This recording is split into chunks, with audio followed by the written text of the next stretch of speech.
Billions of years ago, the Earth was a barren rock, a young planet endowed with the potential, given the right activator, to produce life.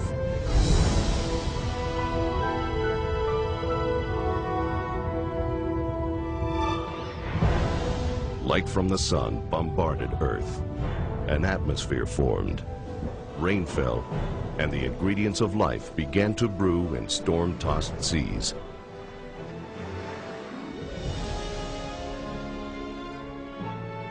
Life took roots. Vegetation grew lush. Fantastic creatures began their reign. With each new cycle of life, soils became richer and more nutritious. The environment was abundant, the land pristine, the water pure. And only then was Earth ready to receive modern man.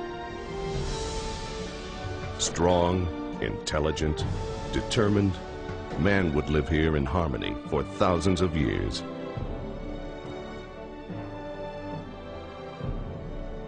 That, however, would quickly change. In less than 2 centuries, as his population exploded unchecked, man would create an industrial and technological revolution that would squander Earth's resources and savagely pollute the once pristine environment, contaminating the very air he breathes, the water he drinks, and the soil that grows his bread, creating a toxic, harsh environment that man was not destined to live in.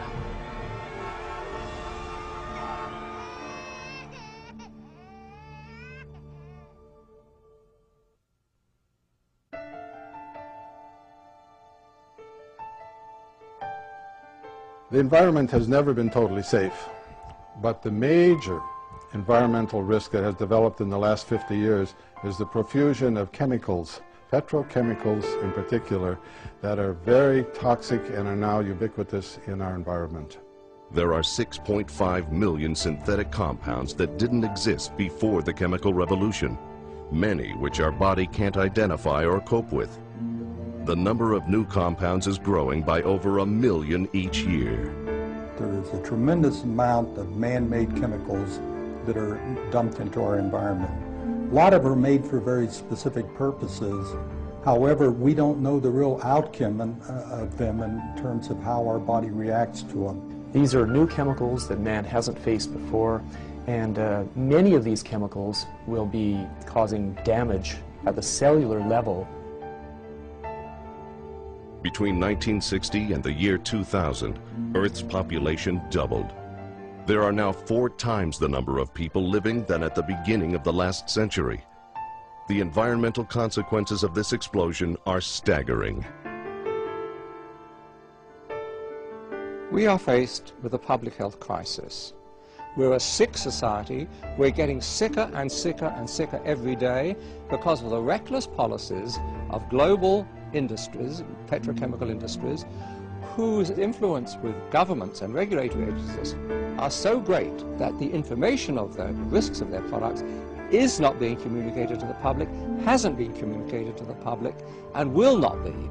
The EPA has reported that 90% of the world's fresh water is contaminated by pollutants from farms, industry, and sewage. The water of river systems, such as the Mississippi, has been reused, treated, and pumped into the supply a number of times before the last downstream user withdraws it. How do we measure the cost of this contamination? One way is cancer. I think it's important to recognize the fact that 1 in every 2 men get cancer in their lifetimes, and 1 in every 3 women get cancer in their lifetimes, and that we are facing a major and unparalleled cancer epidemic. These figures represent a major escalation in the incidence of cancer over the last 4 decades, and at the rate in which we're going, I can reasonably estimate that while we're having 1 in 2 men getting cancer now in their lifetimes, it'll become an almost universal problem in which 1 in every man will get cancer in their lifetime. 80 to 90% of all cancers can be traced to environmental factors: cigarette smoking, dietary relationship, pollution in our environment. The environment produces free radicals, and free radicals are these unstable molecules that have an extra electron, and they go rampantly through the body. And if we don't have enough antioxidants in our body, these free radicals actually cause all kinds of cellular damage. Between 1974 and 1994, incidence of malignant brain tumors in children rose 35%. Part of this increase is attributed to the 20 million American children under age 6 who are exposed daily to pesticides contaminating the food they most commonly consume. Some apples, in fact, are so toxic that just one bite can deliver an unsafe dose of organophosphate insecticides to a child under 5. Meanwhile, eating 3 hot dogs a week exposes children to enough nitrates to increase their risk of developing leukemia 9 times. We are exposed, wildlife has been exposed. We know that it causes damage, and it is causing damage to humans. The combined effect of that leads to, in general, degenerative diseases. This includes not only cancer, aging, inflammatory diseases, neurological degeneration, and heart disease. The major damage to humans occurs to early pregnancies, 18 to 23 days old, still embryos.